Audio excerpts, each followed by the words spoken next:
8/3/2025లో రాజీవ్ గృహకల్ప దగ్గర Balamani age 55 years ఈమె నడుచుకుంటూ పోతుంది.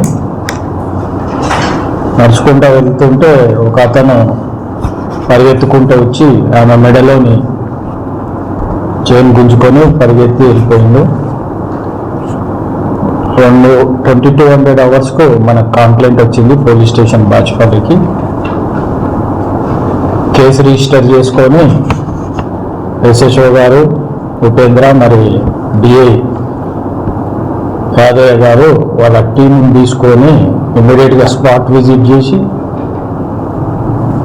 4 టీములు పెట్టుకొని నైట్ అంతా సీసీ కెమెరాలు చెకింగ్ చేస్తున్న తరుణంలో ఒకరిని సస్పెక్ట్గా ఫోటో వచ్చింది. ఆ సస్పెక్ట్ యొక్క ఫోటో తీసుకొని అక్కడున్న పబ్లిక్కు చూపించి కొంతమంది ప్రజలు అతన్ని ఐడెంటిఫై చేశారు. 2 పిల్లలు నడిచే విధానాన్ని వాకింగ్ ప్యాటర్న్ అంటారు. ఆ నడిచే విధానాన్ని గుర్తుపట్టి మనకు డిస్క్లోజ్ అయింది. ఇమ్మీడియట్గా డిఏ గారు వాళ్ళ టీం తోటి వాళ్ళని ఐడెంటిఫై చేసి అతని ఫోన్ నెంబరు ట్రేస్లో పెట్టి సీసీ కెమెరాల ద్వారా వాళ్ళ ఇంట్లో అరెస్ట్ చేశాడు. అరెస్ట్ చేసినప్పుడు బంగారం గొలుసు వాళ్ళ ఇంట్లోనే ఉన్నది, 2.5 తులాల గొలుసు. ఆ గొలుసుతో సహా అరెస్ట్ చేసి విచారణ చేపట్టిన తర్వాత ఈరోజు కోర్టు ముందు హాజరుపరుస్తున్నారు. డిఐ మరియు వాళ్ళ టీము మరియు ఎస్హెచ్ఓ ఉపేందర్ గారిని అభినందిస్తున్నాము.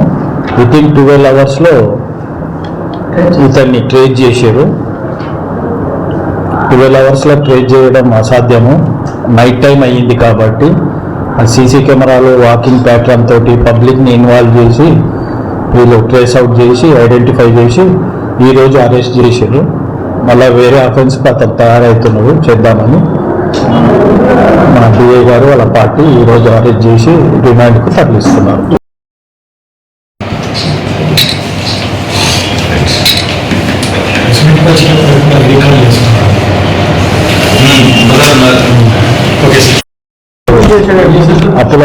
అప్పులు ఎక్కువైనాయి.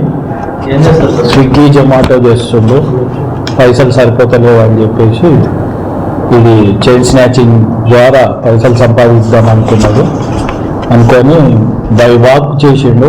వాక్ చేసినప్పుడే మనకు అర్థం కావాలి కొత్త అఫెన్స్ చేసినట్టు, కాబట్టి అతను డబ్బుల కోసం చేసిండు.